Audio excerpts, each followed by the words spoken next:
First Faculty Council meeting of the 2020 to 2021 academic year.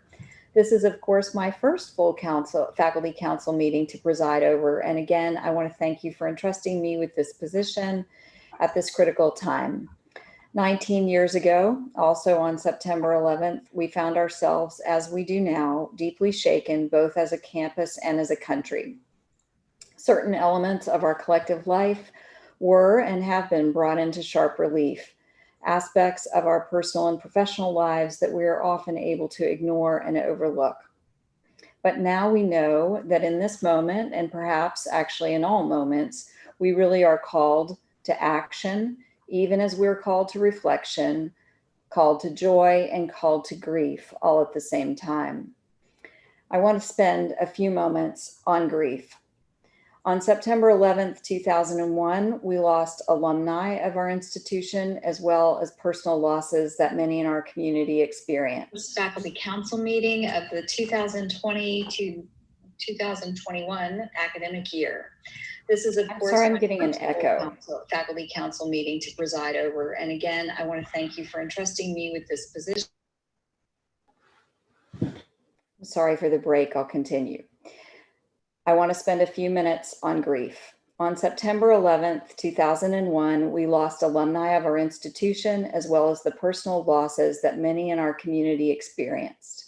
In the weeks leading up to 9/11, 2020, we have lost quite suddenly two scholars and friends who inspired and embodied so much of what we hope to be at Carolina.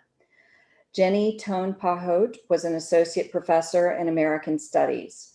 Her friend and colleague, Larry Chavis, sent a message to faculty that he has given me permission to draw from today. In it, he noted that at the time of her death, Jenny was spearheading efforts to craft a land acknowledgement for UNC. It was important to her that Native peoples be recognized and honored by the university.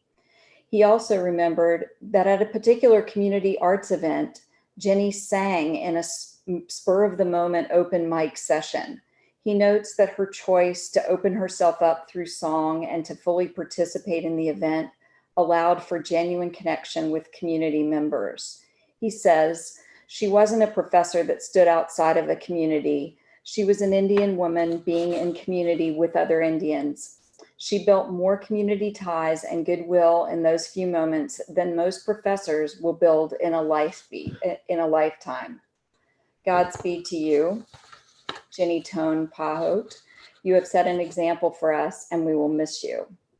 We have also lost Randall Keenan, a prize-winning author and a teacher deeply invested in his students, their writing, and their success. Several people sent pieces of his work that I might consider reading today. However, I've chosen to read excerpts from two interviews that I found online in which he shared some critical insights about who he was as a professor, an advocate, and a writer. The first excerpt I'll read is about teaching. Professor Keenan recalled, "The first year I taught was the best year because I was forced to think about things that I believed but had never been made to articulate. And I think that has a strange sort of power. Teaching expanded my ability to deal with various forms and people, because the last thing I wanted to do was force somebody to write like me or to force someone to drink only from the cup that I drank from. So if someone came to me and said that he or she was from this part of the country or that part of the country, and there were these writers that that person really liked, then I had to find ways to help that student achieve their vision and work through that canon." The next quote is from him, and it speaks to the advocacy that was embedded in his work. In this section, he's referring to a character in one of his stories that some critics see as based on a younger version of himself. Yet there is an unhappy outcome for the character, and the interviewer is asking why Professor Keenan made the choice to have the character come to a tragic end. He replies, "If you're looking at it from a political angle, which is what I do at the very last moment, the situation has not gotten better for a lot of people. it seemed, and it seems that for a community to change, they have to understand the devastation that they are wreaking on certain people. That's what tragedy does. As a reader, you should be upset. And once I have upset you, I can get you to think about the issue. That has particular resonance for me right now as we think about the police murders of the summer, as well as our campus work on racial equity that so many faculty, staff, and students are pushing forward right now. This last quote features the joy he found in his craft. Sometimes I think people think that I'm being avant or whatever when I say this, but I really do like being up at 2 a.m. and you've been up 48 hours and you're grungy and you have a bad taste in your mouth and you've been drinking all this coffee and your hair is a mess and you haven't seen a human being for a long time, or the sun is coming up and you've just finished writing something that you really like. Well, there's not enough money or lack of it to take that away, and I really do love it. Jenny and Randall, you will continue to inspire us to teach with fire and compassion, to engage deeply and genuinely with communities inside and outside of our campus, and to push for equity in all that we do as we attempt to truly become a university of the people. We mourn your passing. Now to today's agenda. Even in difficult moments, there is much to celebrate. We'll begin with awards and introduce some student representatives, and then we'll hear an update on where our campus currently stands, and then move to discussing two very important areas, the budget and the spring semester. I've asked the provost and the chancellor to provide us with as much detail as possible in these areas, with a particular focus on process and how faculty voices will be engaged. To that end, you've heard me talk about a version of an after-action review or a post-mortem on the roadmap to fall, a chance to reflect on what went right and what went wrong and what needs to be different going forward. I think this type of experience will dovetail with a committee that the chancellor will hopefully be describing today. So I will talk more about the after-action aspect once those details have been provided. That description will not happen today, but I will write to you or otherwise communicate with you about it next week. I know this is a shift, but I don't want to have extra meetings that become simple exercises and are not meaningful given the pace at which other developments are happening. So there will be more to come on that. We will have opportunity for questions and comments today. To do this, if you are a member of Faculty Council, you can use the raised hand feature in Zoom. In addition, if you're on the live stream, there are instructions for how to use Poll Everywhere, and Helena Kanega will be monitoring those questions and feeding them to me. For those of you who are on Faculty Council, the chat is on. The truth is I can't sort of help myself but monitor it a little bit, but I'm not going to really be responding to it. So I just want you to know that. That's mainly for your use. And at this point, I'll turn the meeting over to our chancellor to announce our award winners. Thank you, Mimi. And it's my honor to present the Thomas Jefferson Award today.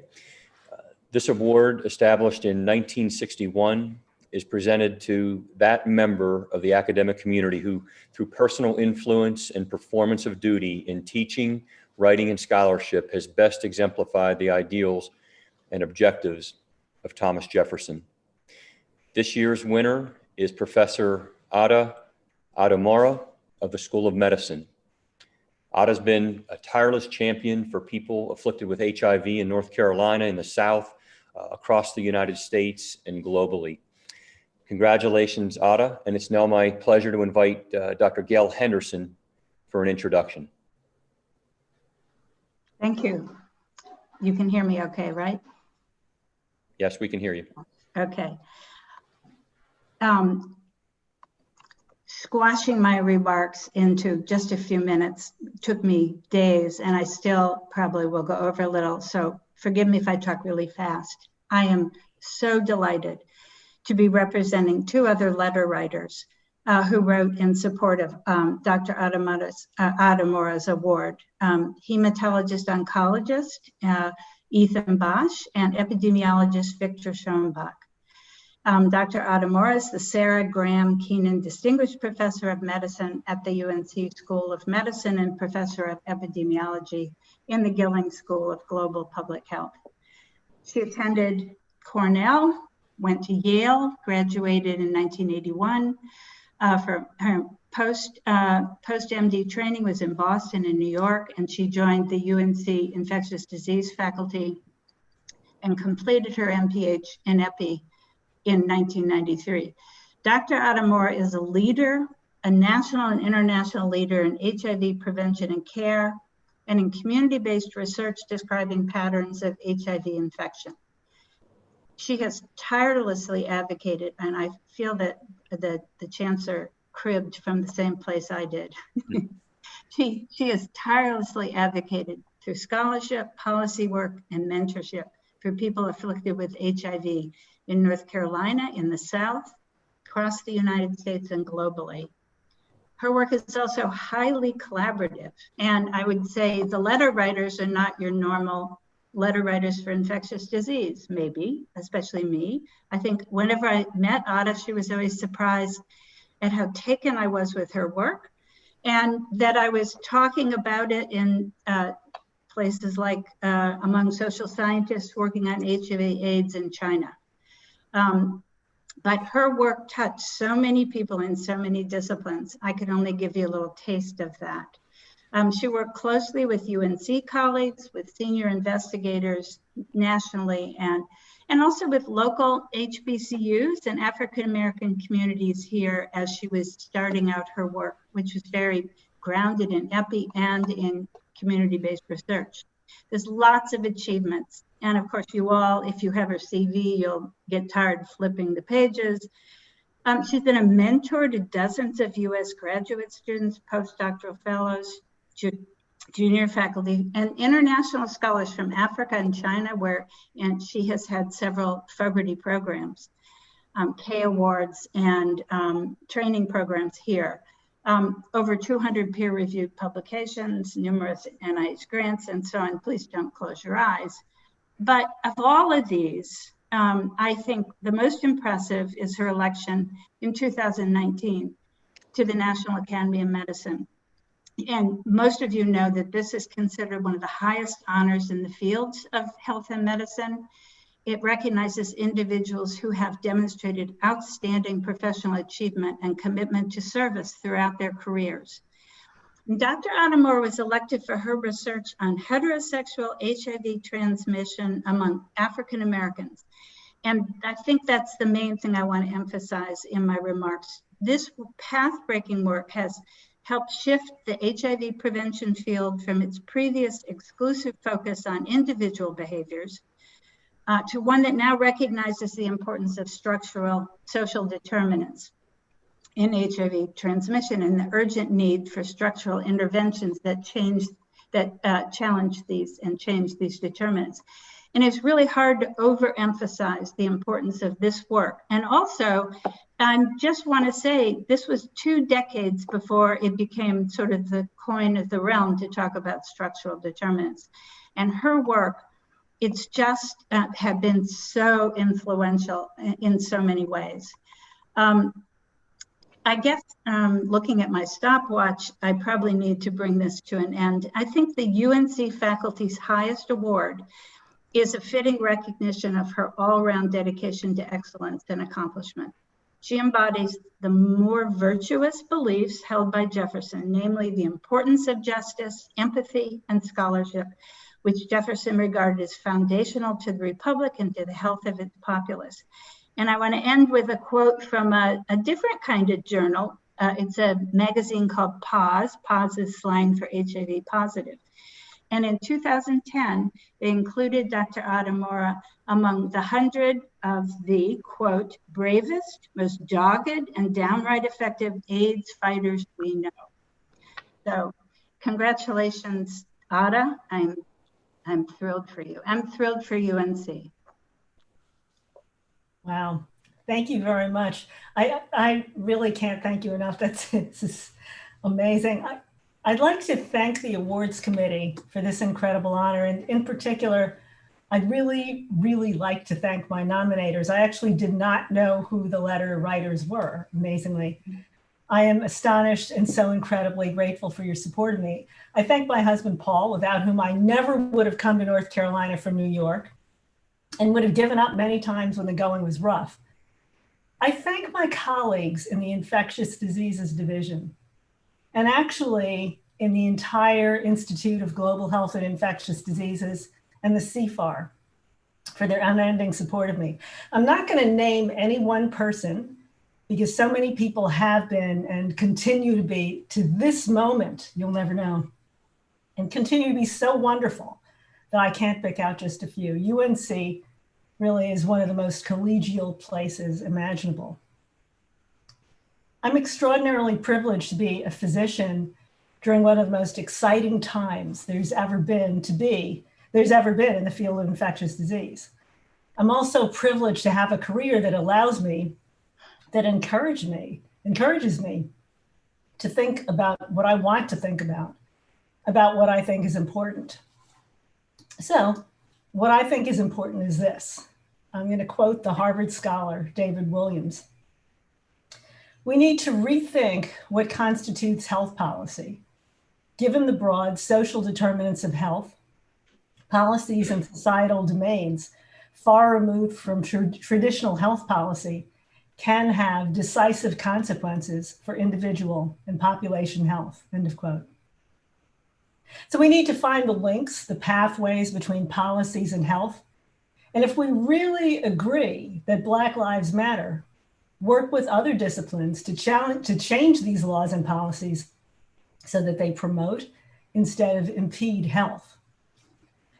But in closing, I'm going to break my rule about naming people because it turns out that I really need to share this award with one other person, one of the unsung heroes of the School of Public Health. It's Vic Schellenbach.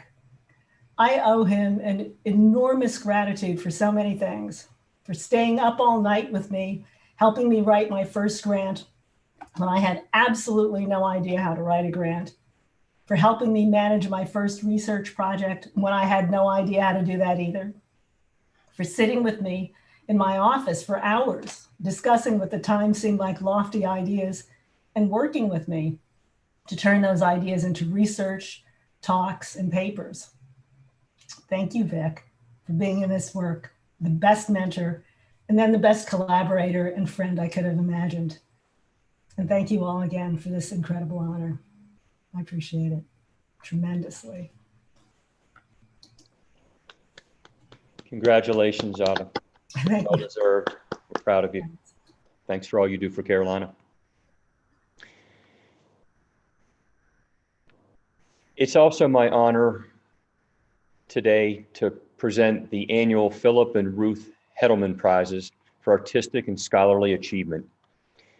The late Philip Hettleman, class of 21, Carolina, and his wife Ruth established the award in 1986 to recognize outstanding junior faculty.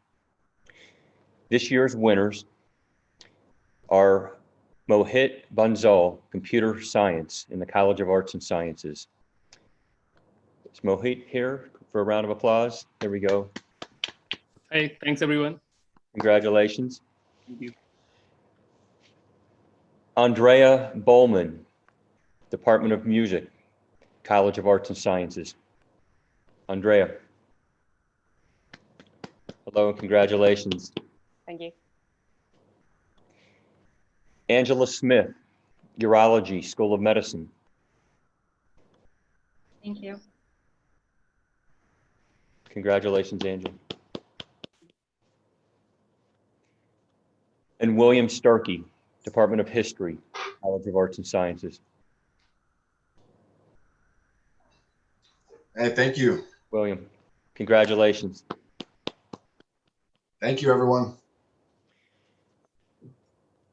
I just want to echo Mimi's earlier sentiments about the passing of two of our incredible faculty, Randall Keenan and Jenny Jenny Tone Pahote, and I want to add Professor Perry Hall from the Department of African American and Diaspora Studies, who passed away earlier this summer. But I know that these incredible these incredible faculty that have just received the Hettleman Award, I know will go on to continue to do incredible work here at Carolina, and then carry on some of the important work of these three individuals that we've just lost here over the past few months. And so, again, please join me in congratulating these fantastic faculty for their many contributions to the Carolina community. Congratulations. I want to now turn it back over to Mimi. Okay, we have, given that this is our first meeting of the year, even though a lot of us have been meeting over the summer in different ways and in different capacities, we want to sort of officially welcome our student representatives, both at the undergraduate and at the graduate and professional school level. So let's start with Mayan Adams. Mayan, are you here? And if you'd give us just tell us a little bit about you. Thank you, Mimi. Hi, everyone. My name is Mayan Adams. I am a second-year law student and the Chief of External Relations and Advocacy for the Graduate and Professional Student Federation. And this year, like Mimi said, I will serve as a liaison to the Faculty Council. I'm thrilled to be here. I look forward to crafting a strong working relationship with this group. With that being said, please know that we at GPS staff are available and happy to partner with faculty and staff on projects and committees. And I look forward to working with everyone. Thank you, Mayan. David Burris. Hi, I'm David. I'm a junior right now, economics major and a history minor. I'm with the Affordability Committee in the undergraduate student government. And so I'm really here to really represent all of undergraduate student government and all of our different initiatives and work with y'all. I've met the provost before, and so I'm glad to see a familiar face, and I'm happy to meet all of you and get to learn more about you. Great working with you. Thank you, David. And finally, Ryan Collins. Well, good morning, everyone. And as Dr. Chapman suggested, I know I've seen many of you several times over the course of the summer as we prepare to reopen this year. My name is Ryan Collins, and I serve as the president of GPSF for this year. I'm a third-year law student and as well as a 2011 graduate of UNC. So it's been good to be back these past several years. As I'll be attending these meetings along with Mayan, and as she said, we really hope to be able to partner with faculty in the years ahead, especially because we recognize the even greater role that faculty play in the lives of our constituents as mentors, as advisors, as PIs on research, whatever the case may be. So thanks for the opportunity to be here, and look forward to working with you all. Welcome. Thank you for joining us, all of you. We'll look forward to working together over the course of the year. At this point, we'd like to invite Provost Bluen to give us sort of an update on where we are with the campus right now in the context of the COVID pandemic. Thank you very much, Mimi. I'll kind of split my comments into sort of the current status of the campus, and then also a little bit of a glimpse of the planning toward the spring. As I think all of you know, since we went remote approximately a week after we started on August the 10th, the number one priority was to reduce the student density on campus, and we have achieved that with approximately less than 1,500 students are now residing on campus. About 450 of those students are associated with our merit housing and graduate student population, and the balance represent our undergraduate students who have demonstrated a real need to be on campus due to specific reasons. We have continued to offer testing to all of our students. Our testing results have now come down to a close alignment with the Orange County Health Department's test results.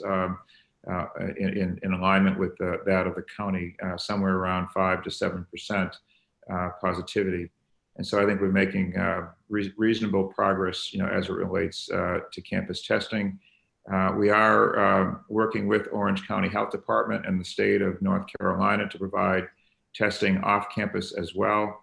That testing is now free and offered by the state, and is available to not only students, but also members of the community, faculty, and staff.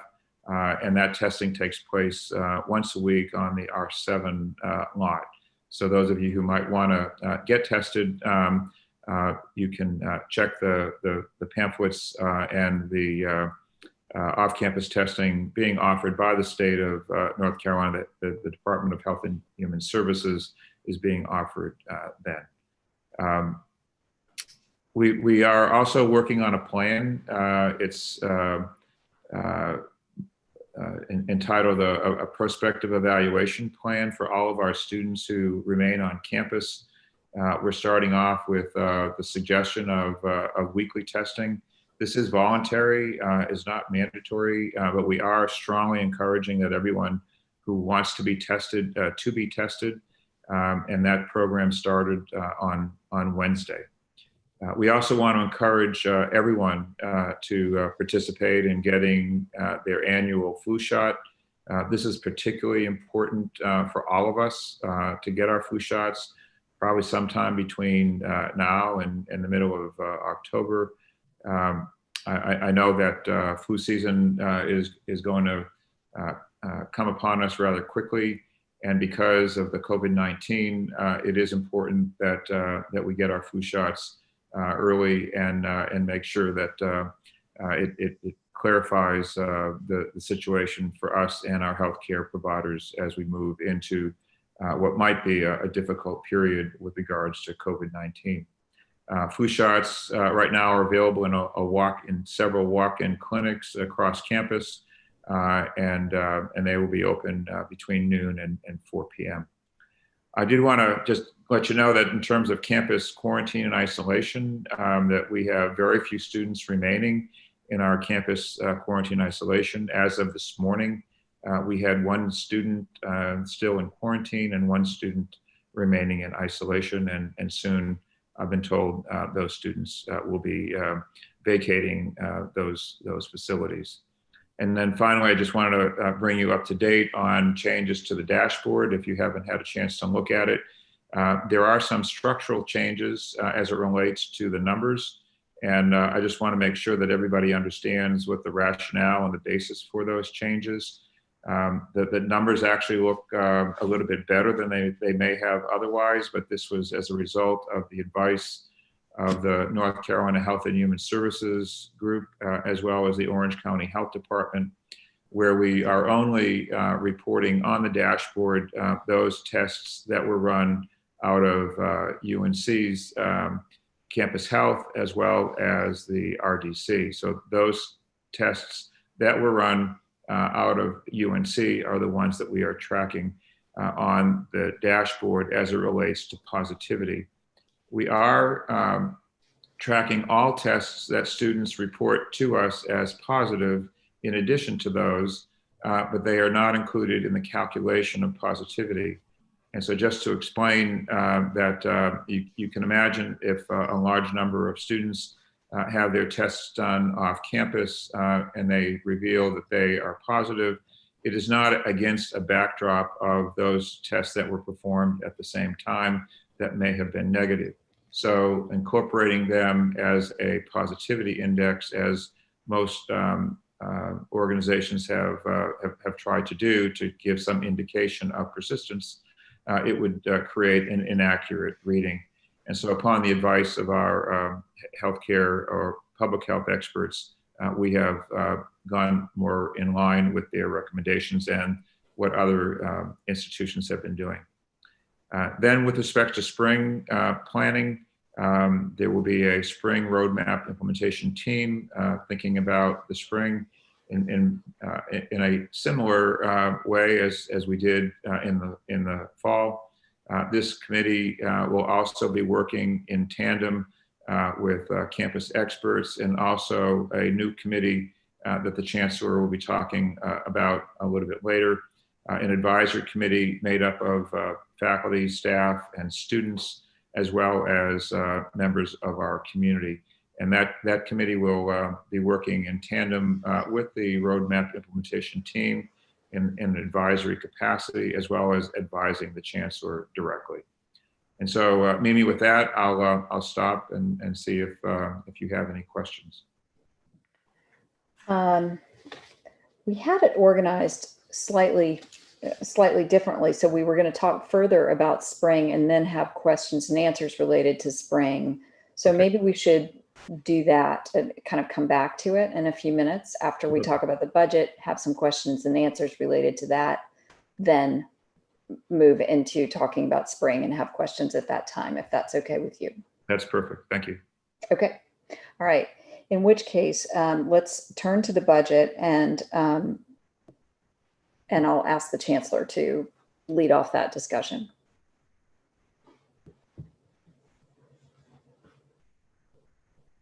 I think you're muted, Kevin. Yep, Oh, there you are. It's not working. You're okay. We can hear you. Oh, you can hear me. Okay. It looked like it was still muted. My apologies. Okay. So thanks. So what I wanted to do today is, I know that people are curious, concerned, around the budget situation. So I think it was best we bring Nate Knuffman in. Nate is our interim vice chancellor for finance and operations. I'm going to say a little bit about Nate first, because we're really fortunate to have him in this role. He stepped into this role just about a month ago when Jonathan Pruitt accepted a position down at the system office as the COO. And Nate's been with us here at Carolina for a few years, but before that, he was the vice president for finance at the UNC system. And before that, he spent 11 years in the North Carolina State Budget Office, where he first served as a budget analyst, and then for several years as the deputy director, working with the state budget director. And so he is a real asset to us on our team, especially during these times of uncertainty. He's done a lot of forecasting over the years for the state of North Carolina in terms of establishing the budget. And so I just want to acknowledge that we've got a real pro working with us here. And so Nate's going to walk through some things for us today that I think people are interested in hearing. And what I've asked him to do is to talk about our financial sort of environment. What are the different sources of revenue that come into the university? This is a $3.5 billion enterprise, if you will. Our annual operating budget is in the neighborhood of about $3.5 billion. And so I've asked him to walk through what those revenue sources are, talk also about what we've been doing since March, since the pandemic began, and we had to change our operations dramatically, but what we've been doing to try to help mitigate the budget shortfall that I think many people are expecting, and we certainly have seen that in our auxiliaries, and we'll talk about that. But what we've been doing to try to help mitigate the impact of the known budget shortfall, and also the pending budget shortfall that may exist. So there's still a lot of unknowns, but again, as I've already said, we're fortunate to have Nate in this role. So I'm going to stop there and turn it over to Nate Knuffman. Thank you, Kevin. Good afternoon. Today, my goal is to provide additional information on Carolina's financial status and current planning efforts to address the university's financial challenges. I have some slides if they're available to put up.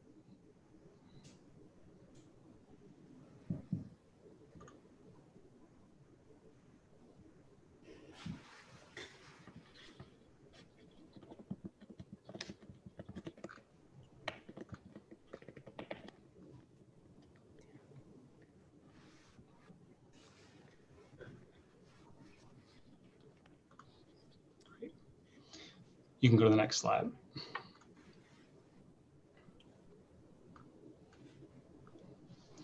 So before getting into our current situation, I'd like to spend a few minutes on our revenue expense structure and the financial context. So our budget environment pre-COVID was very challenging. Governance bodies are expecting greater accountability and transparency. The Board of Governors has published dashboards on a variety of university metrics. The Board of Governors has requested scenario planning information, and there's increased discussion around publishing budget information and regular financial reports. Our primary revenue sources, again, pre-COVID, already face significant constraints. Economic conditions, which drive our state revenues, are uncertain. The board and legislature have taken a variety of recent actions aimed at affordability. We have a 3% statutory cap on fees. There's been board resolution and guidance to limit or reduce tuition. Our NC Promise program in the state has significantly reduced tuition at 3 UNC system institutions. And overall, the outlook for higher education has been downgraded by 2 major rating agencies. As they look at the sector, they see strained financial models. Next slide, please. At Carolina, again, previous slide. At Carolina, again, pre-COVID, we did not have an all funds budget that outlined planned expenses and revenues. We spent considerable time developing a standard framework to capture planned expenses and revenues and a process to help guide budget plans. And we'll discuss that more. As many of you know, our current environment is very decentralized and it makes the university level decision-making difficult. This has contributed to our pre-pandemic financial challenge. The blueprint for next and strategic priorities of the university will require additional investment, and this adds pressure on already stretched existing resources. While our finances are healthy when viewed in the aggregate, this obscures structural issues. And again, that's pre-COVID. COVID has exacerbated the structural pressure. This is not likely a surprise, as many of our peer institutions are addressing similar challenges. The chancellor recently mentioned $54 million in estimated revenue losses this fall to many of our auxiliary units. This included housing, dining, parking, and campus health. In addition, we're also realizing lost patient revenue and significant impacts in athletics, which recently announced personnel actions to help address.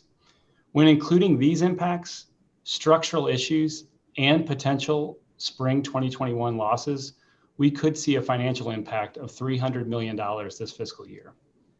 To put that in perspective, this is about 8% of our current revenues and in line with impacts identified at other peer universities.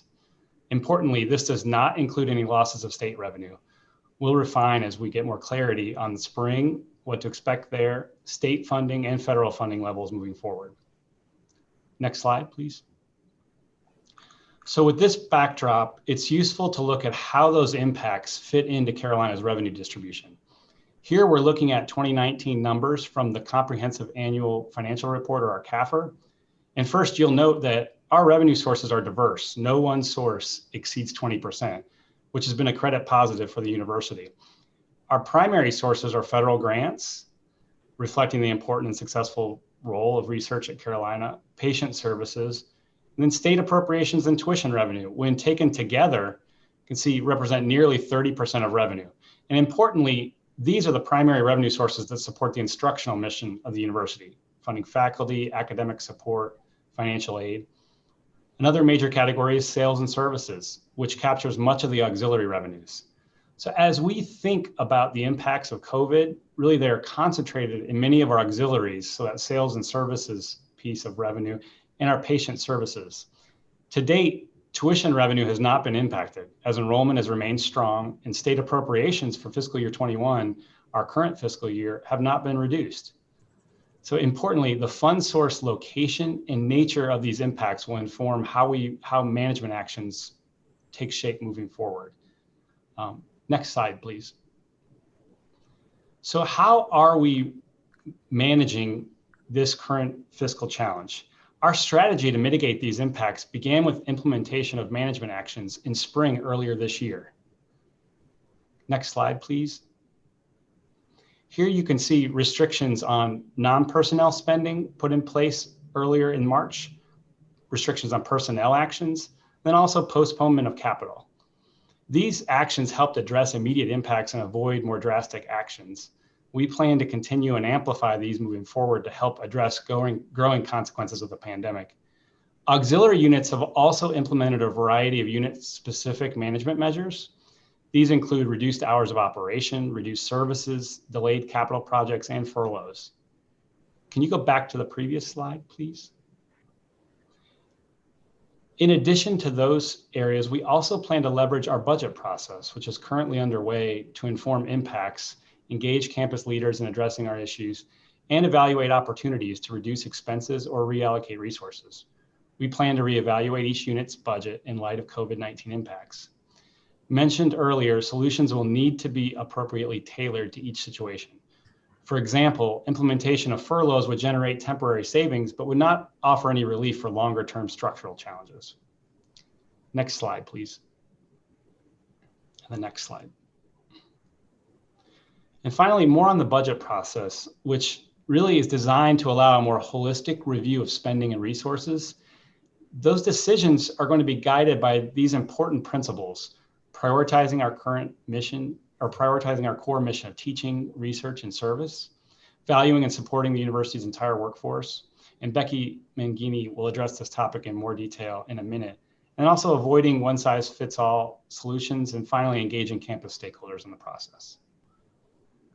And with that, I'm happy to take any questions, or we can turn to Becky. I know she has some comments to go into more detail on some of the workforce implications. I would think maybe let's hear from Becky and then go to questions for everyone on this topic. Okay. And Mimi, let me just say a few things about the work that Becky Mangini's been doing for several months now during this pandemic. I want to credit her with getting out in front of the department managers and doing workshops and working with them to help really alleviate some of the concerns I think that were there early on in the year. A lot of the workforce, she's presented to the employee forum on a number of occasions to just try to explain sort of what we do have the ability to do right now and what we do not. And she's going to walk through some of that. But I just want to credit Becky. I think you know she's the Vice Chancellor for Human Resources, Equal Opportunity, and Compliance, and has done an incredible job over the past 6-7 months. And so, Becky, thanks for being here today and talking about the impact of this on our workforce. Thank you so much, Kevin. I have some slides as well, if you want to put those up. Excellent. You can go to the next slide. So I'm delighted to join all of you today. I know several of you have suggested you have questions on sort of both what the budget looks like, and Nate, I think, did a good job of addressing that, but then what are some of the personnel impacts as a result of the budget? And much of what I'm going to talk about is about as clear as mud, but I'll do my best to describe a little bit about what we think about when we think about personnel actions. I want to talk a little bit about what we know the current impact to be, what some of the tools we're looking at are, and what authority we have locally and where we might get some additional authority, and then sort of what our next steps are. So next slide. So when we think about personnel actions and what we might do as we think about actions in particular related to the budget, there are several questions we need to ask. First, we want to know what sort of budget deficit are we trying to solve for? Is this a temporary one-time loss, something like we're seeing now associated with the pandemic? Or is it a permanent recurring problem associated with the loss of permanent revenues or fund sources, or some overcommitments we've made that we need to readjust for? We also need to know, what is the size of the budget deficit? Are we looking at the impacts from this past semester? Are we looking at multiple semester impacts? How big is the challenge, and what sort of, how much of a cut do we need to meet our goals?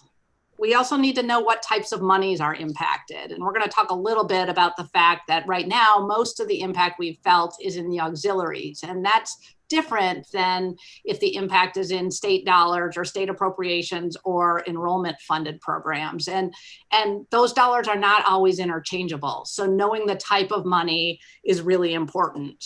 And then finally, once we know those things, we can begin to think about what are the tools available to us to reach those goals.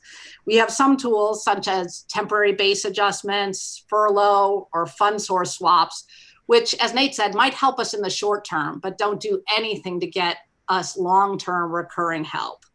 Likewise, we have other tools like reduction in force and discontinuations or reduced FTEs, which might help us manage some bigger structural issues.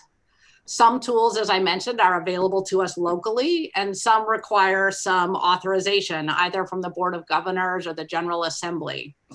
Some tools also apply to some employee types and not others. So currently we have some authority for EHRA non-faculty employees, but we don't have authority for SHRA employees. Likewise, it's important to remember that some tools are indeed financial and do not require any personnel action at all. And then finally, I think it's really important to remember that one of our biggest tools is actually not to further commit any resources while we work to understand the financial situation moving forward. So that means, as many of you know, we're under a temporary HR suspension. That means being very cautious about what hires we're making now as we work to understand the fiscal impacts, and we can make our considerations related to personnel actions. Next slide. So we are spending a great deal of time working to understand both the short-term and the long-term impacts on our budget. And as I said, and as Nate said, most of the near-term impact has been on our auxiliary and our fee-funded units. As part of the governor's response to the COVID-19 pandemic, state agencies have been provided authority to exercise an emergency furlough provision in those units where the budgets have been impacted directly by COVID-19. And that language is really specific, the units that have had their budgets be impacted directly by COVID-19. And in our case, right now, we have not seen big impacts to enrollments, and we've not seen big impacts to state appropriations, but we have seen impacts to auxiliaries.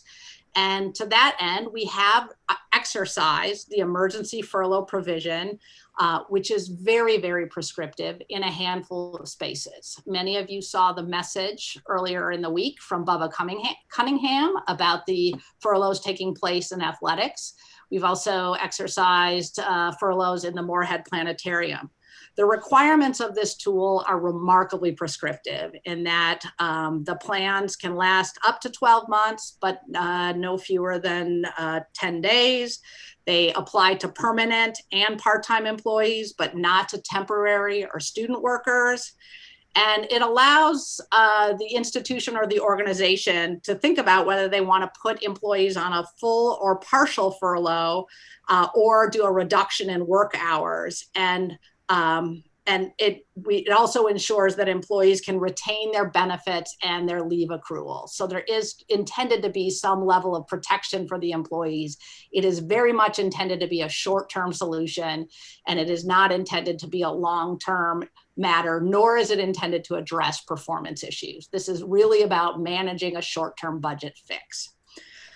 Like I said, athletics and the Moorhead Planetarium are the only two units where we've exercised this option to date. We are looking at other auxiliary and fee-funded units as we think about the ongoing impacts of the pandemic and as we begin to measure the impacts, but at this stage in the game, we have not exercised that any further. Next slide. So we are spending some time now as we think about what those impacts might be, evaluating the tools available to us beyond that emergency furlough provision. So that is something that we have local authority for right now, but we're looking at some other tools, which could include things like temporary base adjustments or furloughs, could include reductions in FTE, either temporarily or permanently. So that would mean I could say, I only want to work 80% and get paid 80%. I can do that voluntarily, and we have local authority for that now. Or as we think about our finances moving forward, we may say we only need you to work 80%, and we could require that, but that's going to require some additional authority. Right now, we have authority only to exercise a handful of the tools that we're looking at. In specific, we can use a reduction in force tool, and that is where we look at an individual unit and we start downsizing. And there are some extra requirements. Again, almost all of the personnel actions we take are guided by either system guidance, the Office of State Human Resources guidance, or some sort of statutory guidance. And so the amount of leeway we as a campus have to make determinations about individual actions is relatively limited. As I was saying, we currently only have authority to exercise the reduction in force tool, voluntary reductions in FTEs and hours, or temporary base adjustments for EHRA non-faculty. Temporary base adjustments for SHRA authority or employees does require action by the General Assembly, and the last time that was initiated was back in 2008, 2009. Likewise, temporary adjustments for faculty also require approval by the General Assembly. We've not seen either of these actions taken yet to date. And while they may be requested at some point such that universities in the system can manage longer term budgets, admittedly, we don't anticipate seeing any of this sort of level of approval coming until November or December of this year at the earliest. And we would anticipate that if in fact the university were granted the authority to do broad-based furloughs across all employee types, that we would only be allowed to do so when either enrollments drop dramatically, when state appropriations decline, or that other types of these other types of money are impacted such that there's some combination thereof. Likewise, another tool that's been on the table or has been talked about quite specifically has been an early retirement option. That is not one that we currently have on the table or available to us, but the authority to grant that does lie with the General Assembly. And we have been advocating for such an option as it would be voluntary. We know that 35% of our workforce at UNC-Chapel Hill is eligible to retire in the next 5 years. We estimate that if we had an early retirement option that was voluntary, some people would take advantage of it. And the advantage of having a voluntary discontinuation would be that then perhaps if we had bigger budget impacts, the impact on those who remain would be lesser. The last tool that's in our toolbox currently is program reductions and discontinuations on the academic side. And those would provide for a permanent budget reduction. These actions, as many of you know, require a number of levels of approval, but really lie in the chancellor's purview and do require the system president to confirm the chancellor's decisions on program reductions and discontinuation. As I said, all of these tools are pretty prescriptive in that we're given guidance from other agencies or units, or we need the authority provided by the General Assembly or by, in some cases, the system office to be able to put them in place. We have very little local authority to manage personnel actions at this time. Next slide, please. So I think we would be failing in our duties as leaders if we weren't looking into these options and evaluating the tools available to us. At this point, though, there remain a great number of unknowns related to the virus and how both it and the flu will impact our campus, both this semester and in the semester ahead. We also don't know what the federal and state responses will be to the pandemic and whether, as a result of the elections, we'll see any changes in federal support or state support or the way any of those units or agencies set expectations for our institution. We imagine that the state tax collections may change and that could impact state appropriations, but we just don't know at this point in time. And we also don't know what the impacts will be on our existing hiring and spending restrictions. We have seen good movement there, and that we're certainly managing to address some of the areas where we've been, where we felt pain by limiting some of that hiring, but we don't know the full details. At this stage in the game, there are just a lot of unknowns, and we're really trying to clarify those. And we want to continue to have some diligence with the existing HR actions under that temporary suspension. We want to get some clarity on the unknowns, and we want to continue to evaluate the tools, both that we have available to us, which are few, and the ones that may become available to us, which are more, and look at the challenges and opportunities associated with implementation of all of those, such that we can begin to think about what might come next. It's important to note that any personnel action we might take will be forecast. We will have more conversations with you. We expect we'll have conversations about what the campus budget situation is and how we'll move forward. But we will also, because of the prescriptive nature of the tools, have an obligation to ensure that employees know what's coming, generally with 30 days notice, and sometimes more than that, should we have to move to furlough or a temporary base adjustment. At this point, I think it's really important to know that in HR and in academic personnel office, we're really focused on making sure that our guiding principles about how we manage personnel actions and how we think about them line up with those that Nate mentioned in finance. We really want to make sure that as we find ways to manage our losses, we're doing so in ways that prioritize our people, that reduce operational expenses, and put the focus on our teaching, research, and service components of the mission. And should we, I think this is a really important piece that several people have asked about, should we determine that personnel actions are needed, we will most certainly work to distribute the effort such that those with higher earnings assume a larger share of the burden. There's certainly more to come in this space, but at this stage in the game, that's sort of a general overview. And as Nate said, and I am exactly the same way, happy to stop now and answer any questions you all may have. Thank you, Becky. Kevin, did you have more you wanted to add, or I was just going to sort of? Yeah, I mean, if I could just briefly summarize. So I want to, just say that we have said from the beginning of this that all the revenue sources that Nate showed up there on that pie graph that they were all threatened in some way. And every university is facing a historic loss of revenue right now. And at this time, as I mentioned in a campus message a few weeks ago, that we're estimating losses from the beginning of the pandemic up to now to exceed $100 million.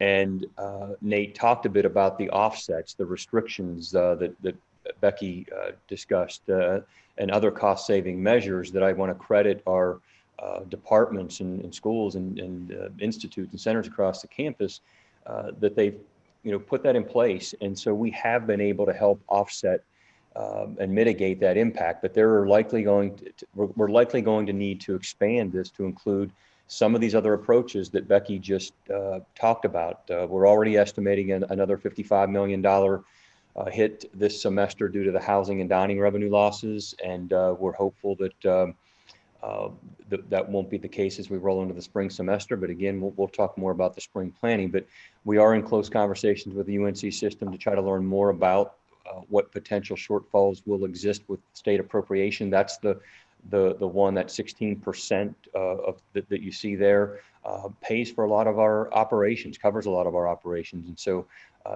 that's one of the concerns that I think we all have as we move forward and look at tax receipts from the state. But we're going to continue to communicate to the campus about these budget issues and how they might impact our students, faculty, and staff. And the good news is that enrollment has stayed steady, as Nate said. Our credit hours that we're teaching right now are up about 10% from where we were last year at this time. So that will help in terms of tuition dollars, and hopefully with some of that enrollment funding with appropriation. We also benefit from an incredibly successful research enterprise. Our researchers are right now, Terry Magnuson, Vice Chancellor for Research, shared with me earlier this week, we're up 14% from where we were last year at this time. So we're bringing in over $1 billion a year, and that number will, we hope, continue to grow. And so that certainly helps us. But we've just begun these budget meetings with the units that Nate mentioned, where we're going to have difficult conversations with deans and unit finance leads. But we're going to do everything we can to try to balance, keeping everyone safe, keeping our campus safe, while trying to keep everyone whole. And that said, we're going to be faced with some difficult decisions in the coming months. Okay, so we do have some questions coming in, I think, so maybe we can go to them. If you are an attendee within the Zoom, please put up your blue hand, or a panelist for that matter, put up your blue hand. And then we have questions coming in that are being fed from the live stream. So I'll kind of incorporate those, but let me start with some of the hands that are raised. The first is from one of our student representatives, David Burris has a hand up. Yeah, I have a question. Becky, you mentioned at the end there that you were concerned about how possible changes to state or federal decisions based on the elections. And I was wondering if Nate has included those possibilities in scenarios for discussing how the budget might be affected. I think he mentioned something about $300 million loss estimate. How is that affected by potential changes from the election decisions? That's a great question. If it's okay, I can go ahead and respond. Yep, please, Nate. The $300 million reference I made earlier does not factor in any reduction in state funding. It's a key variable, as you note, and as Becky mentioned, and we are closely tracking signs for insight into what to expect with the state. We know last year, the state balanced their budget on largely one-time sources. And this year, as we look forward, really avoiding any reductions will be contingent on a very strong economic response or potentially federal funding. And so we're continuing to watch what's happening at the state level. We expect to see a revenue forecast updated later this month, which will provide some insight. In terms of federal funding, no signs yet in terms of any action, and that might linger into November is the latest information that we're tracking. But those are key variables as we move forward. They are not factored into that $300 million though. Okay, we have a question. Barbara Entwistle has her hand up.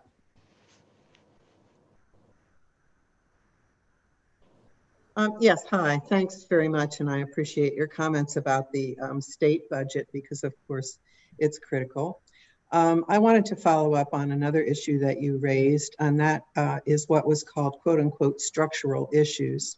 Now, you didn't define them, but I believe that these are promises that have been made, commitments that have been made, but not yet been met. And so is that correct? And will these also be considered when developing strategies to address the budget shortfall? Thank you. Sure, I can address, and Kevin may want to add. The structural shortfall, when we refer to that, we're really talking about recurring expenses the university has that exceeds our recurring revenues and that have been supported really by one-time funds that are increasingly unavailable. This has evolved over time, and many of those needed investments over a long period of time that support core functions of the university, such as faculty salaries or program investments.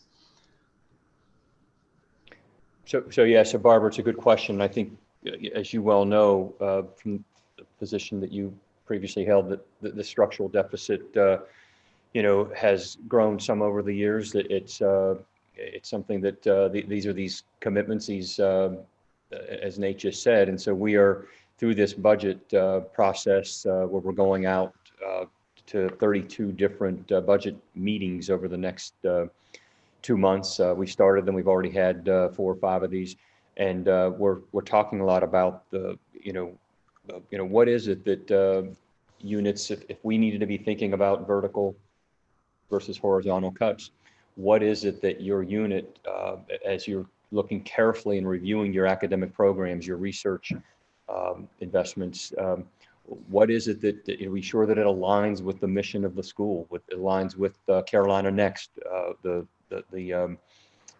strategic plan for the university? Because again, there will have to be some tough decisions that are made, but that structural deficit is something that we have been trying to address for long before I got into this role, and but we are committed to rectifying it, and I'm confident that we'll get there. But again, it'll take some tough decisions that are going to have to be made over the next several months. And the pandemic just builds the shortfall that's going to come with this. Just adds to that challenge. There's no question. Thank you.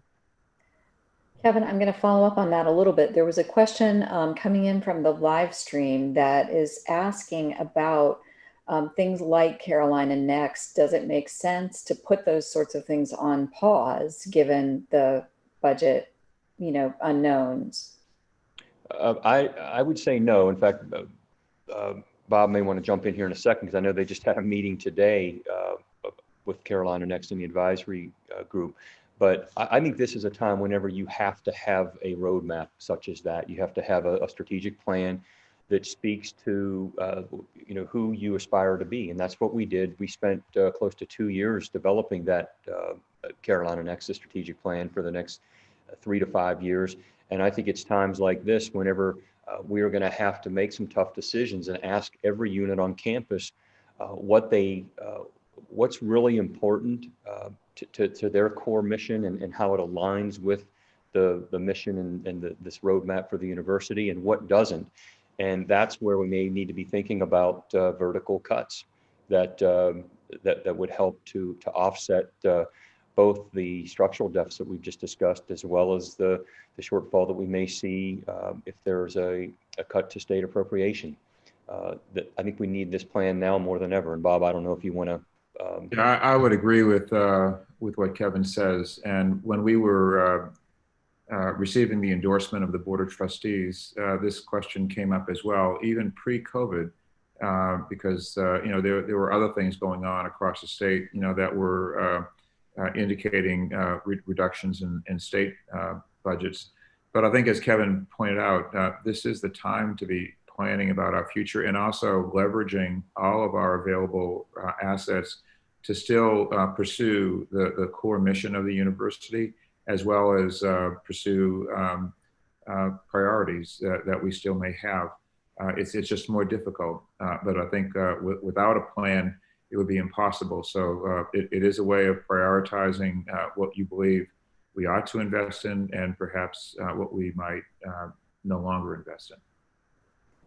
Thanks.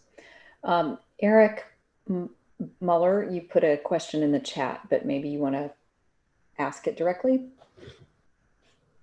Are you out there? I am here. Can Terrific.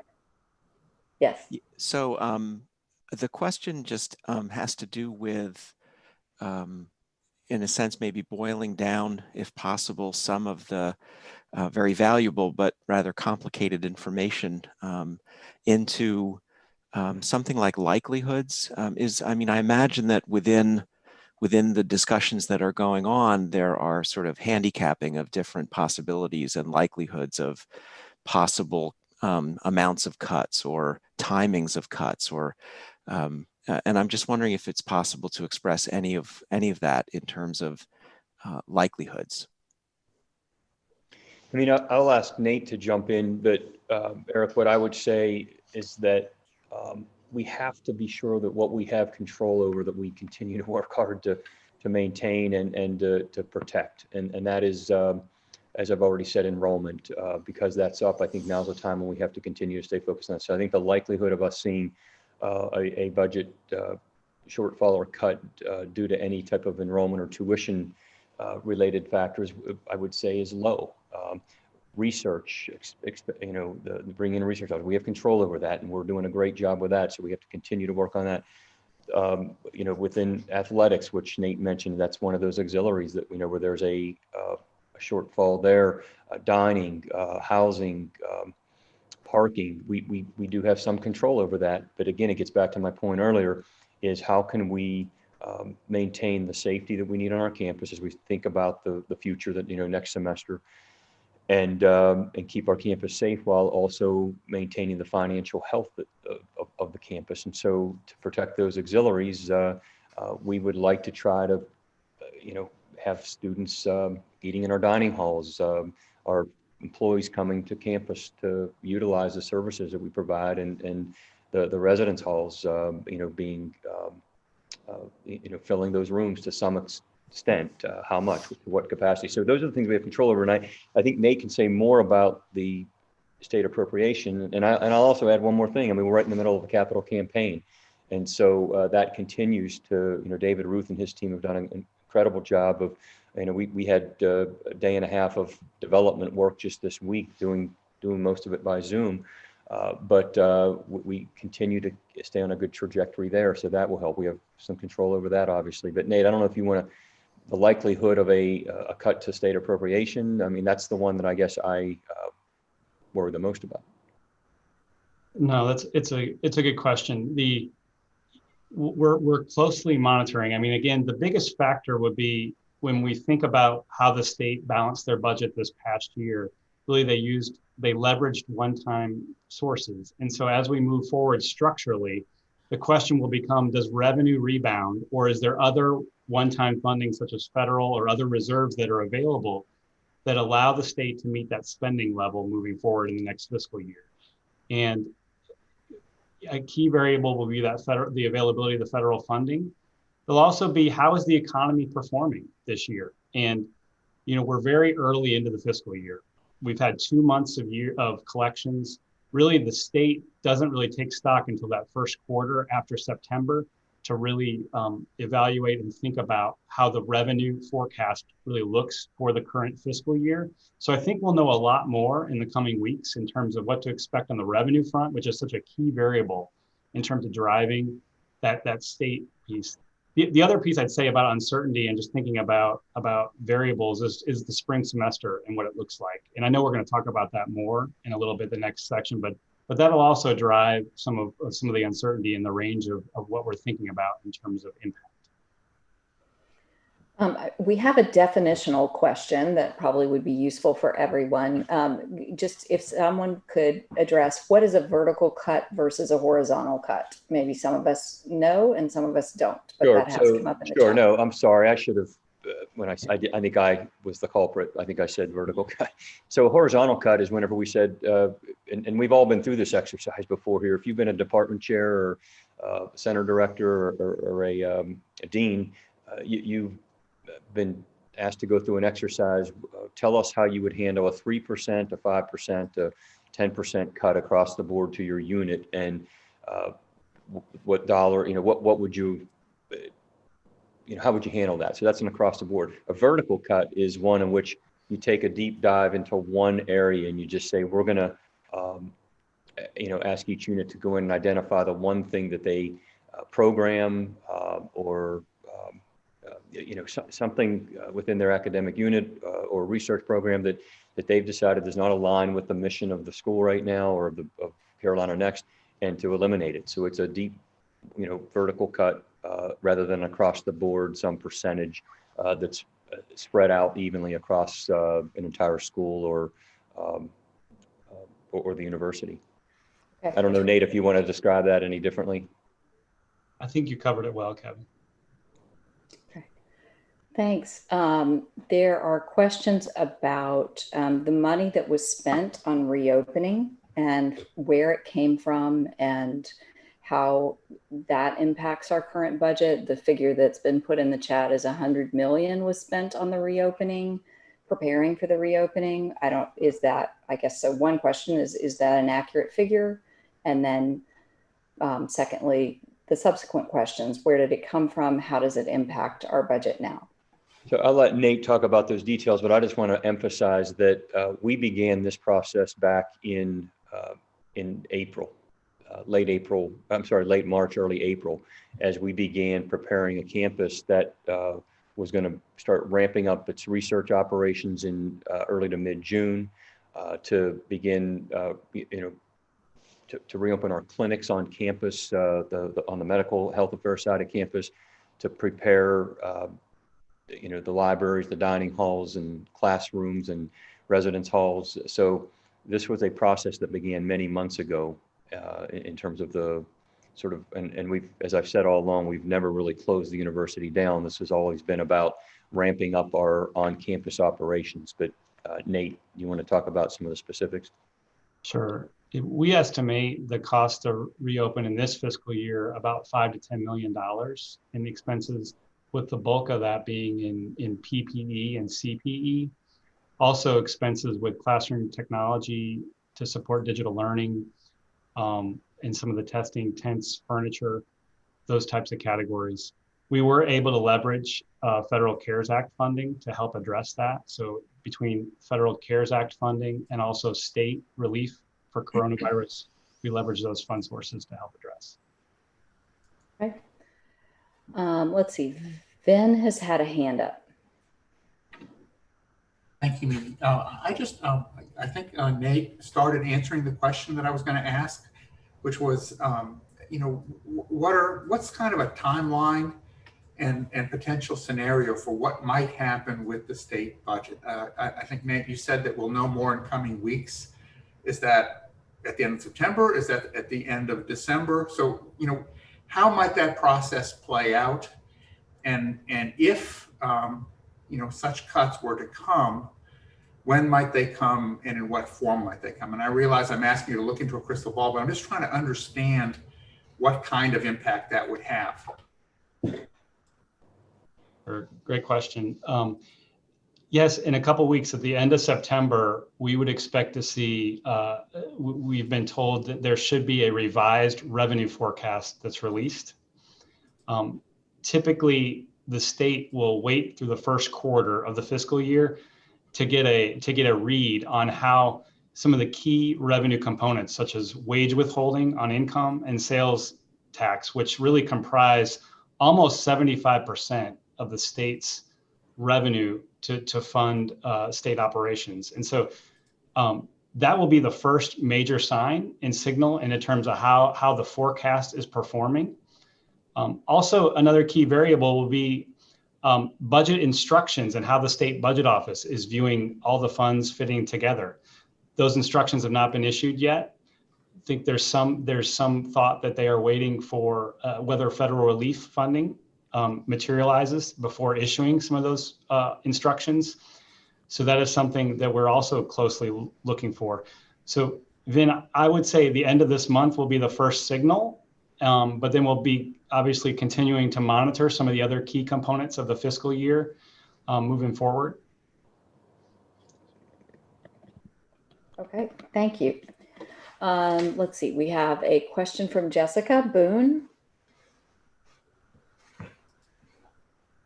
Jessica, thank you. Yes, yeah. Thank you. Okay. I represent tenured faculty in the humanities, and I'm also DGS in my department. And we've been speaking just now about continuing commitment to Carolina Next. And my understanding is that some sort of foundational principles in Carolina Next are equity on the one hand and a global impact on the other. And I am wondering whether, as you talk about remaining committed to that, whether you were talking at all, not in terms of cuts, but in terms of increased financial commitments. Our graduate students who are incredibly diverse, who work on global projects, are facing incredible impacts to their research. And I'm wondering if there's conversations with the graduate school about actually, in line with Carolina Next, trying to increase financial commitments to graduate students, either to a 6th year of funding, to COVID extensions, or to increase stipends.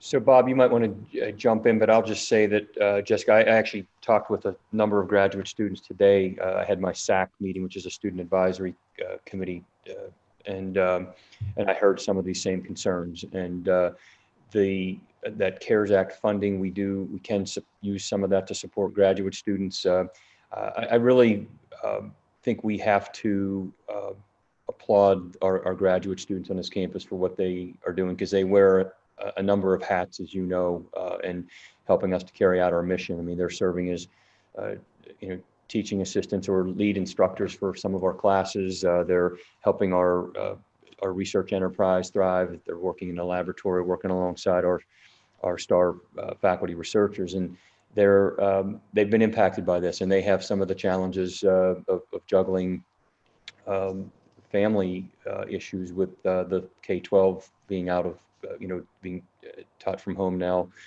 So I listened to a number of those concerns today, and they're not new concerns. We've heard them for most of the last 6 months.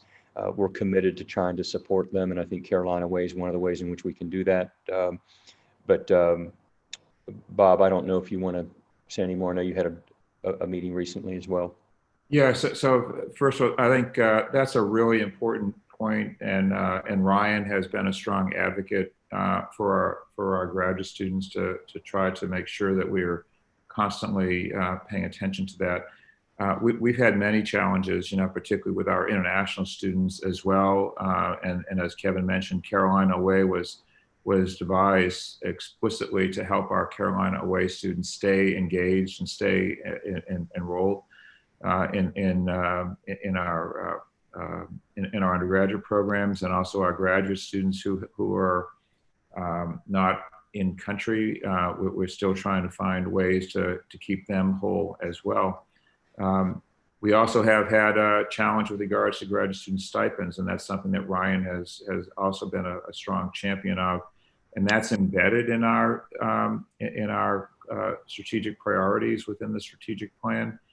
We talked about that today and making sure that that was incorporated into the plan moving forward.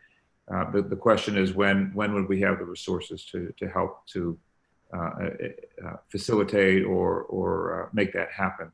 But I think your point is well taken, and that has not been lost, and that is incorporated and will be incorporated into the plan.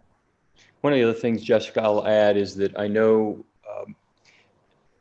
there's been some questions about access to resources, and Wilson Library has been really cut back to limited number of hours, and Bob and I are looking at that as well to see if students that need access to resources to archive documents, and so we're looking at that as well. And I think we just need to continue to hear where the obstacles are that are preventing or creating challenges for students in terms of being able to complete their theses and dissertations. And I realize that part of the issues around the finances of it, but also we have to be sure that they have access to the resources, including their advisors. I mean, some of what I heard today is that there some of them, there's a lost connectivity at times just because of the pandemic, even to their faculty mentors, by not being here on campus together. And so we've got to just reassure them and work closely with the graduate school to be sure that we're providing them with the resources they need.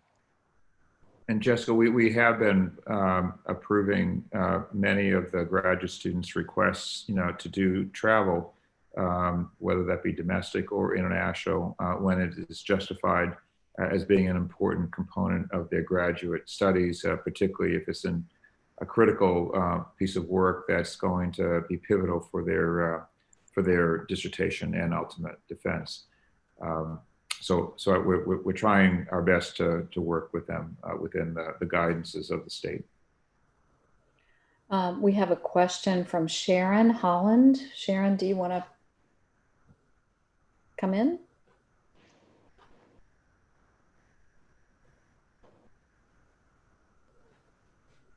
Sharon, are you there? Hi, how are you? Hi, Mimi, Sharon Holland. Hi. Yeah, the question that I had from the chat is really about disparity and about especially the wealth gap.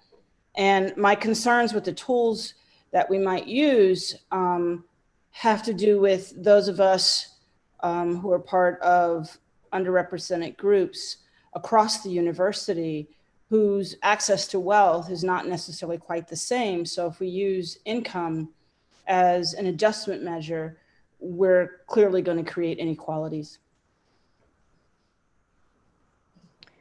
Yeah, Becky, do you want to you talked about some of the tools that we have access to. I mean, one of the things I'll say, Sharon, is I want to be sure that as we're looking at, I've talked about trying to keep our people whole, and I recognize that this burden cannot just fall on those who are in roles or positions that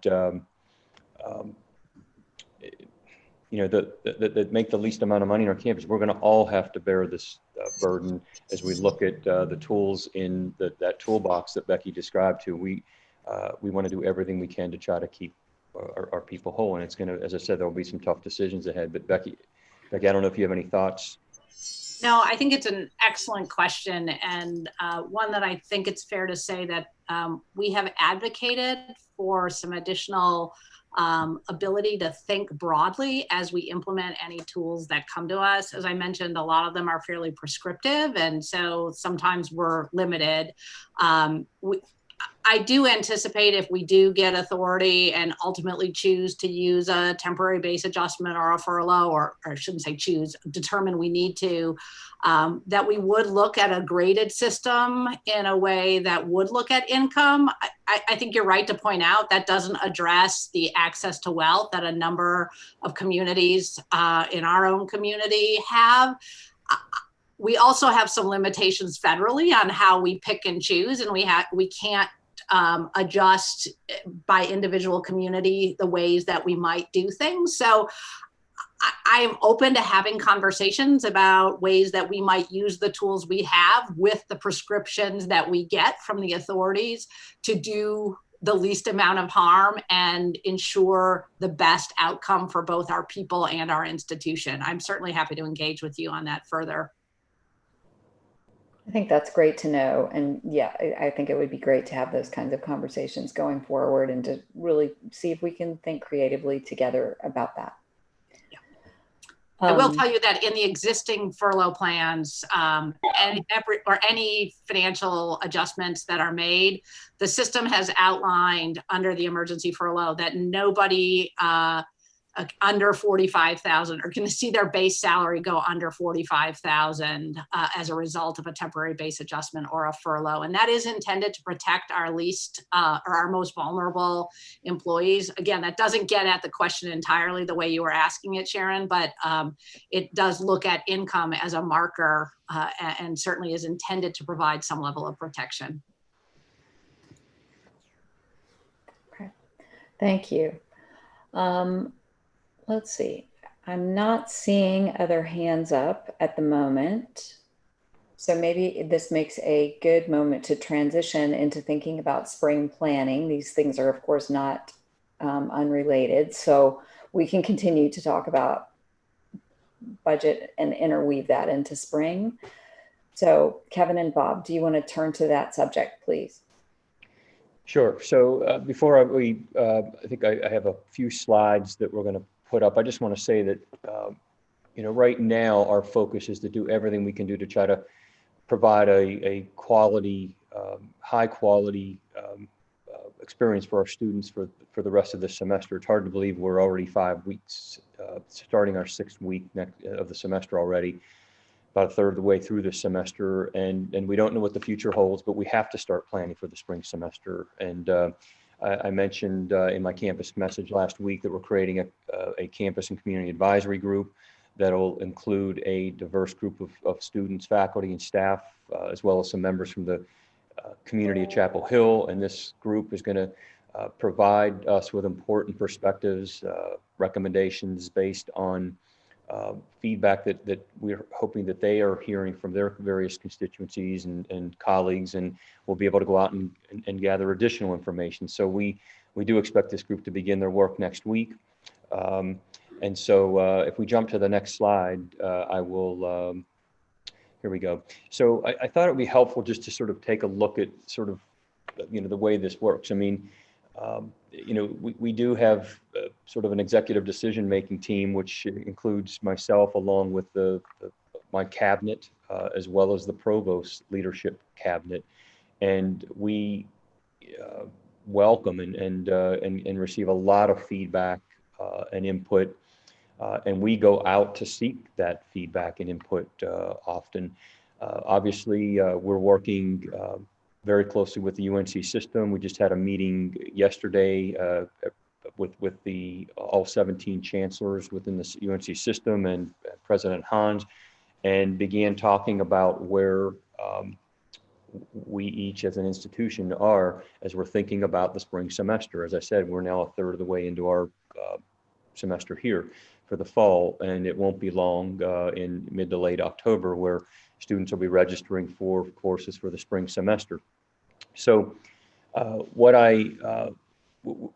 still have this roadmap implementation team, and I know that there was I think some confusion back in the latter part of the summer where I think I know there are people asking me about this roadmap implementation team having been making the decisions for the semester. And this is an incredible team of people that Bob, I think, safe to say, meets with 2 or 3 times a week, if not more. At least I know probably more than that in subgroups. But they are carrying out a lot of these functions that we see here. And a lot of this is already in place as we prepared for this semester. And because of a lot of the good work that this team was asked to operationalize back over the summer months, we're in a good place for whatever direction we go for this spring semester.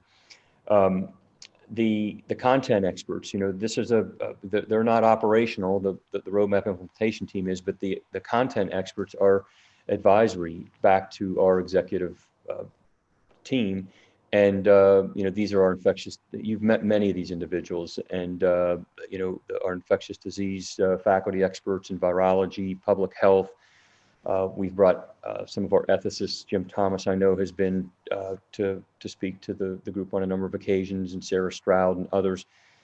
We also have our public safety and UNC Health and campus health as part of this content expert team, as well as Kathy Brennan from Environmental Health and Safety and Risk Management, and Erica Pettigrew and Quintana Stewart from Orange County Health Department. We are continuing to meet with them. In fact, we have Bob and I think our last meeting of the day today will be with Erica Pettigrew and Quintana Stewart. We're meeting with them twice a week, and have had, they've been a major part of these sort of our decisions moving forward. We've created now this additional group, the Campus and Community Advisory Committee. And this is going to be, we're trying to think about this as in many ways about how we value shared governance. It's going to be co-chaired by Mimi Chapman, by Shana Hill, who chairs the Employee Forum, and by Reeves Mosley, who's the student body president. And this will be approximately 25 members. And I think I've already said earlier, probably seven or 8 faculty, 5 to 6 staff members, 5 or 6 students, and 3 to 4 members from the local community. And this is a diverse group. I think the next slide, if I could, really the question that we're asking them as we think about charging this group next week, how do we provide the best Carolina experience for as many students as possible with safety and well-being, as a top priority. And we're going to ask them to do some reflection on the past 6 months with the way that the roadmap for the fall was developed and implemented. But really, the real focus is going to be about that road forward. How do we can learn from the road we've just traveled. We're going to learn from the way some of the other system schools, everybody which had a slightly different plan than ours, and also look at some of our peer institutions to see how they're doing this. And we want that to be part of this, but they're really going to be asked to provide input, related to specific considerations that we are identifying, and this list of considerations will continue to grow. But what should the ratio of remote versus in-person instruction be? Adherence to community standards. Where did that work? We know that it worked really well in many occasions. And as I've been asked, what do you regret most about what transpired over these past few months? And I said it's that the many students on this campus who were adhering to those community standards that were negatively impacted because things didn't go well in certain parts of the plan, with certain components of the plan, as we were seeing the off-campus activity and bringing that into the residence halls. But this, again, I can go down this list, but there's a lot of considerations as we're moving into that spring, planning for the spring semester. But what else we'll say is that we don't have a lot of time. We're going to have to be making some decisions based on an acceptance of there being some uncertainty still with regard to the spread of the virus and the likelihood that we will not have a vaccine by the time that spring semester starts, but which leads to questions around testing and contact tracing and whether that should be mandatory or voluntary with regard to compliance. And so, but as I'll stop and maybe we'll flip back to the other figure just for a second, but the safety and financial implications. We've talked about this on multiple occasions today, and we have to balance this. And so I'm optimistic that we're going to get to a good place as we plan for the spring semester. I'm committed to this. I know that our executive leadership team is committed to this, but hearing the voices of our campus community, that diverse group that we are going to work with to help get us there. So I'll stop there. Mimi, you may have some questions to start, but if that previous slide might be good to just put back up to see if anybody has. The point I want to make here is that we have to have a flow of information and guidance back and forth from each of these three really important working groups, while I then am taking that information with our leadership team. Bob and I are taking it back to our cabinets and the deans and the department chairs to see how we can implement this, while also working closely with the UNC system because they certainly will be a partner in these decisions that we'll be making. Okay, so it sounds like, I mean, I just want to summarize what I'm seeing on this slide is that you've added, so the Campus and Community Advisory Committee, that's a completely new entity that was not in place before. Exactly, So and that committee will be announced. It'll be announced next week, hopefully Monday, right. Tuesday at the latest meeting. And thank you for saying yes to co-chairing that committee. Sure. Yes, absolutely. But that's I mean, I think, you know, this has been something that faculty have advocated for, you know, having more voice. And so this is, I think, a really important addition to this chart. And it also appears that in your content experts that you've incorporated some new folks that you had heard from a little bit in the previous planning, but that you're going to kind of make a more regular part of that team. So I'm noticing the ethicists in particular. Is that a fair? It is. And what I want to say is that we met on several occasions with the ethicists over the summer as we were leading up to this. What I don't think we did that I want to do is to bring these content experts together in the same room to have some of the conversations that I think might help guide our decision making. Okay. All right. So you're saying you do want to bring them together? Yes. Yes. Okay. I think I heard you say don't, so I didn't think that's what you meant. I'm sorry. I meant to say, no, I thought I said that we want to bring, that we had not in the past, but we want to now. Yes. Okay. So we have a couple questions. We have hands up from Beth Mayer Davis and from Joy Renner. So let's ask Beth and then Joy.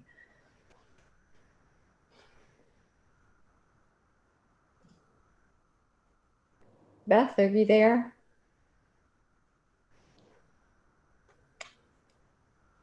Maybe we'll switch. Yeah. Oh, can you hear me? there you are. Yeah. Now you're good. Okay. So Kevin and Bob, it's wonderful to see that figure. That's extremely helpful. So we appreciate that. My question is with regard to the experts included. There's one group of experts that I don't see on there, which would be the behavioral scientists. And, you know, much of what goes on is a function of how people change behavior and how communications, education, and other processes might impact on that. So I'm wondering about adding that particular area of expertise. Yes, thank you. They need to show up on there. We actually have, Bob and I met weeks ago with a few of the individuals that do work in this. They work closely with our infectious disease experts, but we will add them to that. Thanks, Beth. And if you have suggestions in terms of people we want to be sure we have there, please send me a note. I'll do that. Thank you. Before we go to Joy, I'm going to just bring in one question that I think we can quickly answer, and that is from the live stream. The question is, will I select the 7 or so faculty, or will the administration do that? And I can just answer that question. I submitted a list to the chancellor, I think late last week, and he is in the process of asking people if they will participate, and I think had a few people that he also wanted to kind of round it out in ways that maybe I hadn't thought about. So we're collaborating on that. Yes, thank you. And I'll just say that I did the same thing with all three groups in terms of getting some feedback from the students about who would be the right type of students to have on the group in the advisory committee, as well as Shana Hill provided some really good feedback in terms of employees across campus. Okay, so Joy is up next. Sure. So on the schematic of all the people who were on the implementation team, I'm guessing that included people from academic advising and from financial aid, but I think if it did, they should show up so people know, because they are greatly impacted by every decision that's made related to students. The academic advising people are the ones who are helping the students navigate through whatever decisions are made. And the financial aid people, we all know they've had to put together packages, take them down, pick together packages and take them down as we make each decision. So every time we decide to make a pivot with the students, we have to remember there's a lot of other resource people being used to make that happen. Yes, thank you for bringing that up.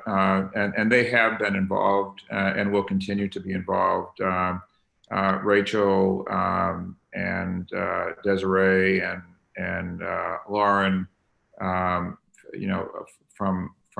Steve Farmer's office have been invaluable to us. So thank you for pointing that out, Troy.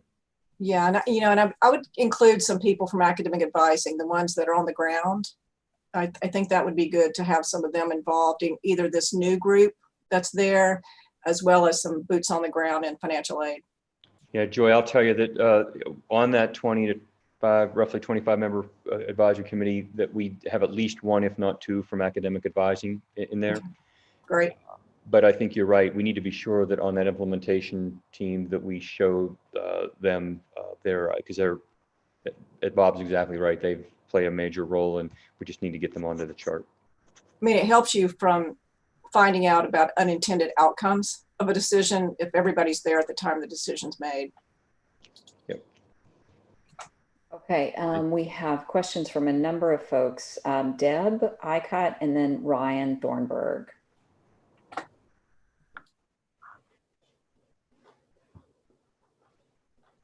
So should I go ahead and ask? Yes. Hi, Chancellor Guskowicz and Provost Bluin. I really wanted to thank you for engaging all of us and really showing the spirit of faculty governance. We really appreciate you taking the time and the trouble to work with us. And we all hope that our spring semester will be smoother than what we had in fall. But before we get into any of the spring planning, I wanted to highlight a very important day that's coming up. And I just wanted to ask if you all have some plans. As you know, Chancellor Guskowicz, you got inducted on, your chancellorship was announced on December 13th. So as a faculty member at Carolina, I have seen this tradition where the next available university's birthday, which is October 12th, we have the chancellor getting officially inducted, and it's a big party. Now, in the whole thing, I don't know how we can do that.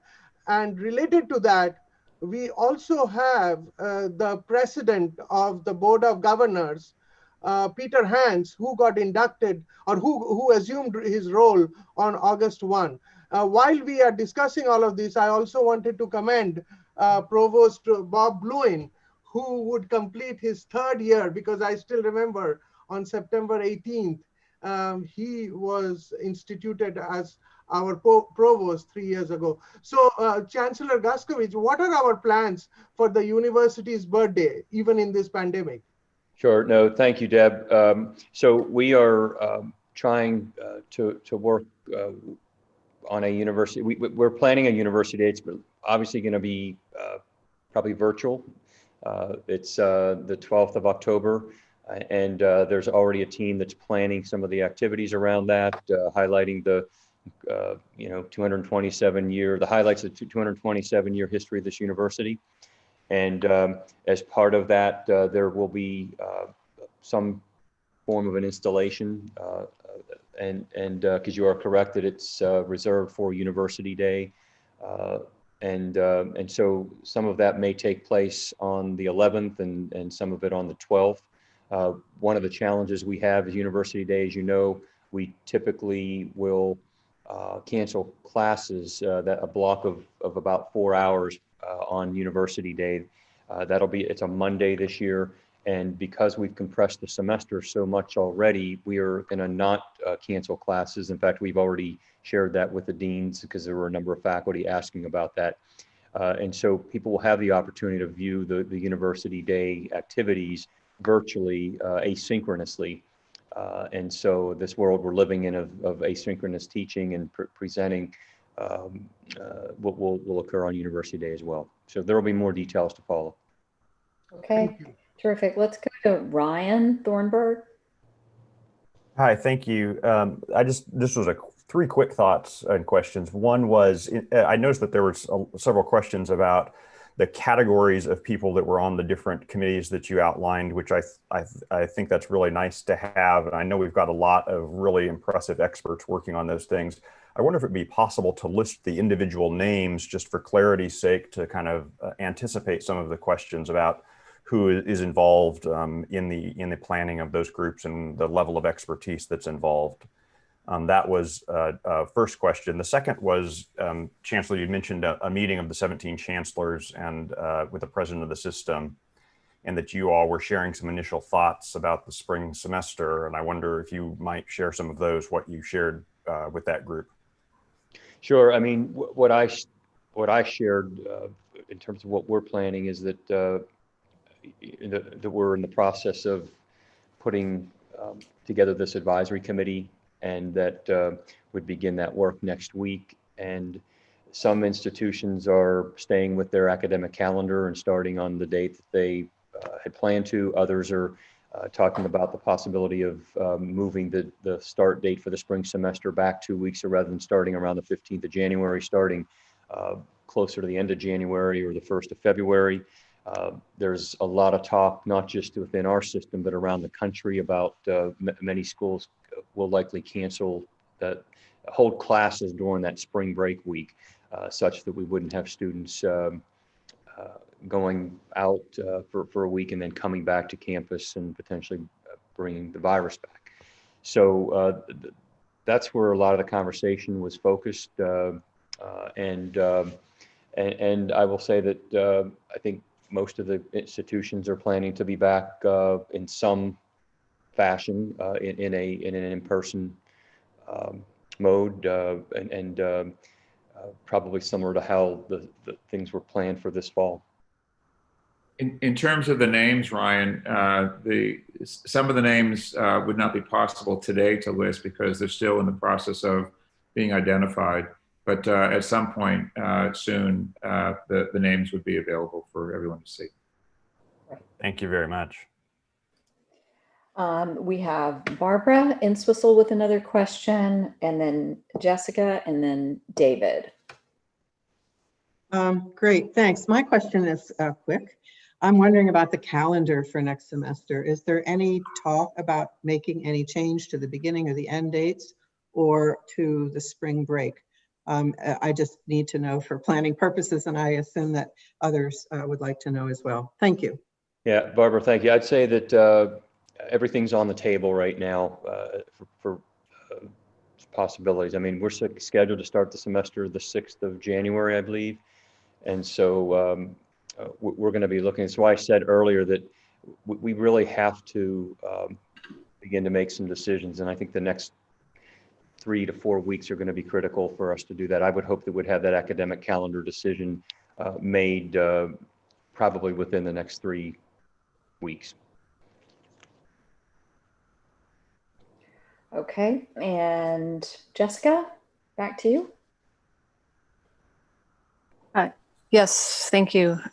I was just wondering whether, as part of the operational planning for next semester, you'll be planning if we start in person, planning the move to remote, because what was, I think, particularly difficult this semester was that there wasn't a plan to pause classes, that there wasn't something in place when it was announced that we had to go remote.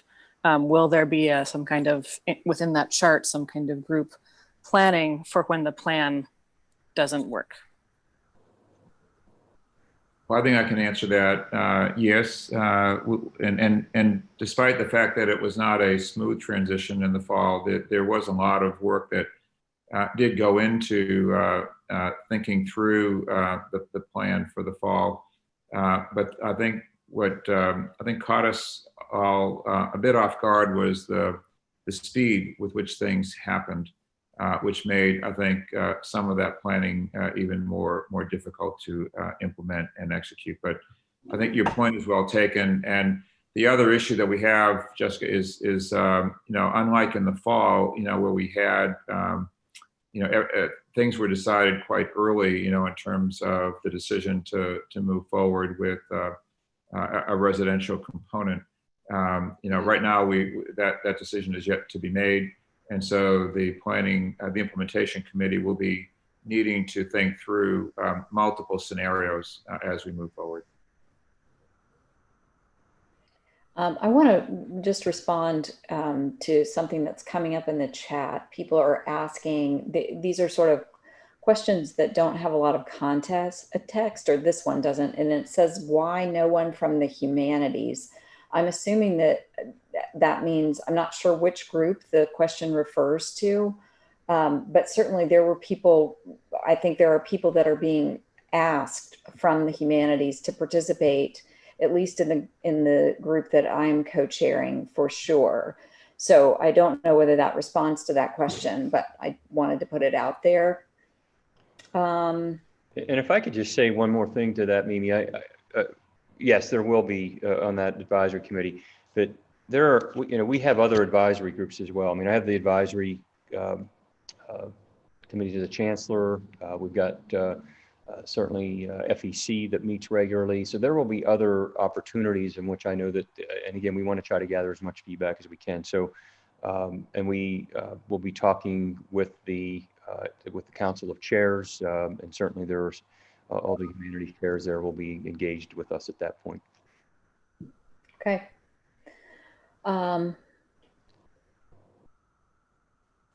Let's see. I'm looking at hands. David, did you still want to ask your question? Yes, I actually have a separate question. Okay, I want to bring it from the beginning. It was actually mentioned, I believe, originally by Hillary Lithgow, and we decided to push it back till after talking about spring. It's the question of UNC students working in housing who have been laid off, and what their pay will look like. Is there any possibility they're still going to get some extent of that pay?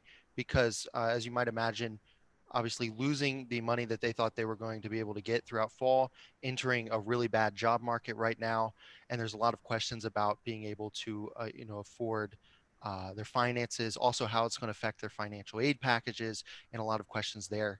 So anything you have along those lines would be really useful to hear. Yeah, I can maybe try that, Kevin. And with respects to the RAs, obviously housing is one of those auxiliaries that has been significantly affected, David, as you know.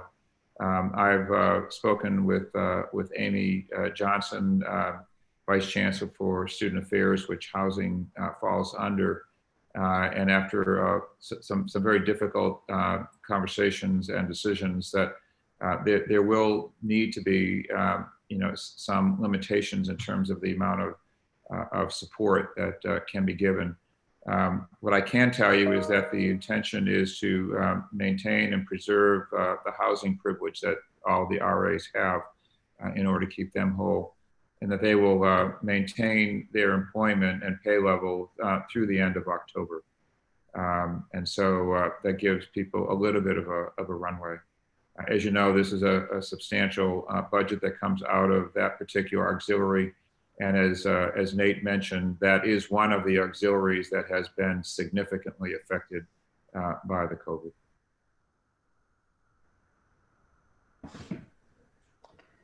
Thank you. Okay. All right, this issue about the humanities is coming up again. So this is why is there no expert from the humanities on the content expert team? So it sounds like that is a separate from the community advisory team question that we answered. The questioner also notes that FEC only has one humanities person right now. That's of course an elected committee. So that's a harder nut to crack maybe, but FEC is probably a question, that's a question for another day, but in terms of humanities on the content expert team. Yeah, so maybe I'll try. The composition of the implementation team was primarily driven by individuals who had certain operational expertise. And so areas like HR and IT and housing and those areas, they were not, at least in terms of the original expectation, it was not necessarily to get a broad representation of all the academic areas of interest.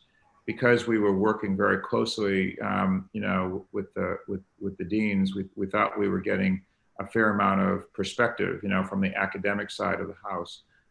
So the group that has been serving as the implementation and envisioned to move forward still is sort of in the trenches group, that is basically doing a lot of the extensive background and review of planning policies and practices, looking at what other universities are doing.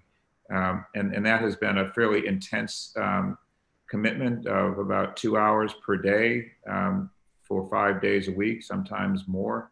And so it's a lot to ask of people. And so we have focused mainly on asking those people who have as their job major responsibilities for those particular operational areas that would help guide an implementation strategy.